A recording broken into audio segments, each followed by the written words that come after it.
പ്രിയമുള്ളവരെ, ഞാനിന്ന് നിങ്ങളുമായിട്ട് ഷെയർ ചെയ്യാൻ പോകുന്നത് എൻ്റെ ജീവിതത്തെ മാറ്റിമറിച്ച ഒരു ബൈബിൾ വചനത്തെക്കുറിച്ചാണ്. അപ്പോൾ അത് പറയുന്നതിന് മുന്നേ ഞാൻ എന്നെക്കുറിച്ച് കുറച്ചൊന്ന് നിങ്ങളോട് പറയാം. ഞാനിപ്പം നിങ്ങളെല്ലാവരെയും പോലെ സാധാരണയായിട്ടൊരു ലൈഫുമായിട്ട് മുന്നോട്ട് പോയിക്കൊണ്ടിരിക്കുന്ന ഒരു വ്യക്തിയാണ്. ഞാനിപ്പോൾ രാവിലെ എഴുന്നേറ്റ് കഴിഞ്ഞാൽ സങ്കീർത്തനങ്ങളിൽ നിന്ന് ഒരു 2-3 വചനങ്ങൾ എടുത്ത് വായിക്കും. പിന്നെ രാത്രി സമയങ്ങളിൽ ചില ദിവസങ്ങളിലൊക്കെ ജപമാല ചൊല്ലും.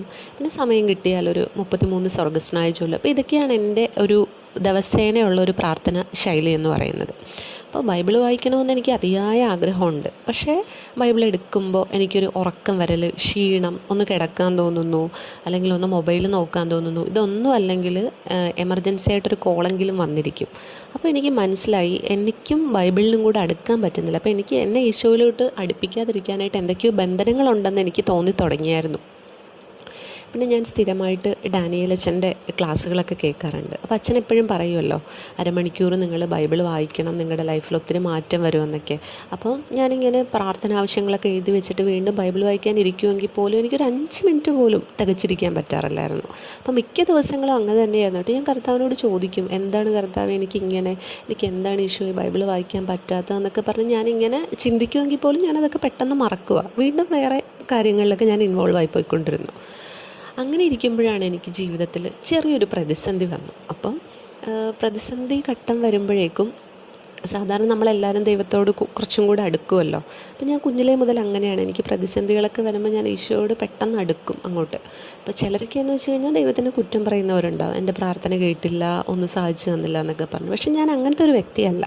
ഞാൻ എപ്പോഴും എനിക്കൊരു പ്രതിസന്ധി വന്നാലും ഇതിനെ നേരിടാനായിട്ടുള്ളൊരു ധൈര്യം എൻ്റെ കർത്താവ് എനിക്ക് തരും എന്നുള്ളൊരു വിശ്വാസത്തിൽ മുന്നോട്ട് പോയിക്കൊണ്ടിരുന്ന ഒരു വ്യക്തിയാണ്.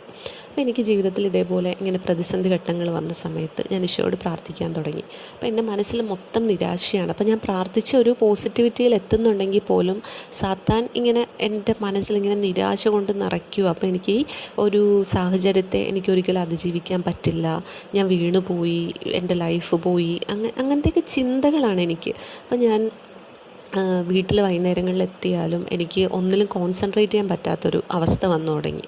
പിന്നെ ഞാൻ വൈകുന്നേരങ്ങളിലൊക്കെ കുർബാനയിൽ പങ്കെടുക്കാൻ തുടങ്ങി. അതെനിക്ക് മുഴുവൻ കുർബാന പങ്കെടുക്കാൻ സാധിക്കാറില്ലായിരുന്നു. അപ്പോൾ ഞാൻ പകുതി കുർബാനയോ അല്ലെങ്കിൽ ആരാധന ചാപ്പലിൽ പോയിരുന്ന് ഈശോയോട് പ്രാർത്ഥിക്കും. അപ്പോൾ അങ്ങനെയൊക്കെ വന്ന് എനിക്ക് പതിയെ എൻ്റെ ഈ നിരാശേനെല്ലാം അതിജീവിച്ച് ഞാൻ മുന്നോട്ട് വരുവാണ്. പിന്നെ ഞാനിങ്ങനെ ബൈബിൾ വായിക്കണം, എന്തൊക്കെ പ്രതിസന്ധി വന്നാലും ഇന്ന് ഞാൻ ബൈബിൾ വായിച്ചിട്ടേ ഉള്ളൂ എന്നൊക്കെ പറഞ്ഞ് ഇരിക്കുന്ന ദിവസങ്ങളൊക്കെ വന്നു തുടങ്ങി. അങ്ങനെ ഞാൻ ഈശോയോട് പ്രാർത്ഥിച്ച് ഈശോയെ സ്തുതിച്ച് ബൈബിൾ വായിക്കാൻ എടുക്കുവാണ്.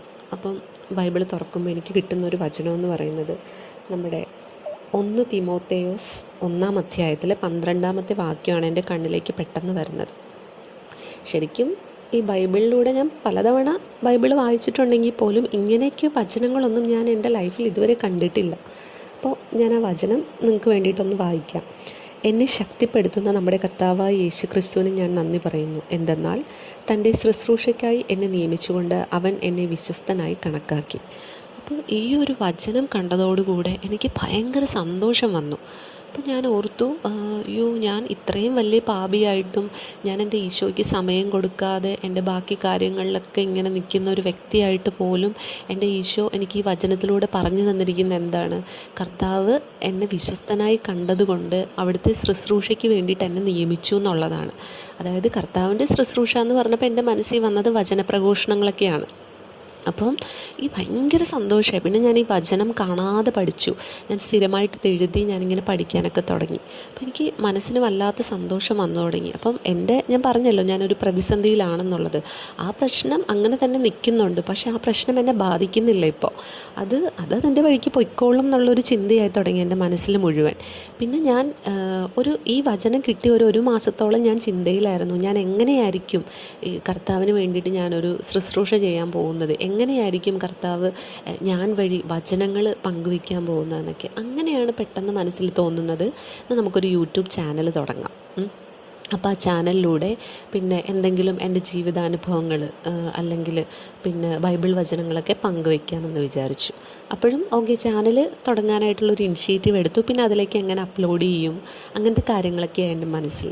പിന്നെ ഞാൻ വിചാരിച്ചത് നമ്മുടെ ബൈബിളിലെ സങ്കീർത്തന ഭാഗങ്ങൾ എടുത്തു കഴിഞ്ഞാൽ ബൈബിൾ ഒരിക്കൽ പോലും വായിച്ചിട്ടില്ലാത്ത ഒരു വ്യക്തിക്കാണെങ്കിൽ പോലും എളുപ്പത്തിൽ മനസ്സിലാവുന്ന വചനങ്ങളും, അതും പ്രത്യേകിച്ച് അനുഗ്രഹീത വചനങ്ങളാണ് നമ്മുടെ സങ്കീർത്തനങ്ങളിൽ പറയുന്നത്. അപ്പം ഞാൻ വിചാരിച്ചു, അങ്ങനെയാണെങ്കിൽ സങ്കീർത്തനങ്ങൾ 150 അധ്യായങ്ങളുണ്ടല്ലോ, അപ്പം അത് തന്നെ നമുക്ക് ആദ്യമായിട്ട് അങ്ങ് റെക്കോർഡ് ചെയ്തിടാമെന്ന് വിചാരിച്ചു. അങ്ങനെയാണ് ഞാൻ ഈ ഒരു ചാനലിലേക്ക് എത്തുന്നത്. അപ്പം എനിക്കിപ്പോൾ മനസ്സിലാവുന്നുണ്ട്, എൻ്റെ കർത്താവ് അവിടുത്തെ വചന ശുശ്രൂഷയ്ക്കായി എന്നെ തിരഞ്ഞെടുത്തത് ഈ ഒരു യൂട്യൂബിലൂടെ വചനങ്ങൾ പങ്കുവയ്ക്കാനാണ്. അപ്പം ഞാൻ ഈ ചാനൽ തുടങ്ങി വരുന്ന സമയത്താണ് ഞാനിങ്ങനെ ഒരുപാട് പേരിങ്ങനെ ബൈബിൾ വചനങ്ങളൊക്കെ പങ്കുവച്ചിരിക്കുന്നത് ഞാൻ കണ്ടേക്കുന്നത്. അപ്പം ഞാൻ വിചാരിച്ചു, നമ്മളിപ്പോൾ ബസ്സിൽ യാത്ര ചെയ്യുന്ന സമയത്ത്, അല്ലെങ്കിൽ നമ്മളിപ്പം കാറിൽ പോകുന്ന സമയത്തൊക്കെ നമുക്കിത് കേൾക്കാം. നമുക്കിപ്പം എല്ലാവരുടെയും കയ്യിൽ പിന്നെ അതിന് വേണ്ട സജ്ജീകരണങ്ങളൊക്കെ ഉണ്ടല്ലോ. അപ്പം നമുക്ക് ജസ്റ്റ് ഇങ്ങനെ മനസ്സ് വിഷമിച്ചിരിക്കുന്ന സമയത്തൊക്കെ, അല്ലെങ്കിൽ നമുക്കിരുന്ന് വായിക്കാൻ പറ്റാത്ത സാഹചര്യത്തിലൊക്കെ നമുക്കിതെല്ലാം കേൾക്കാമല്ലോ.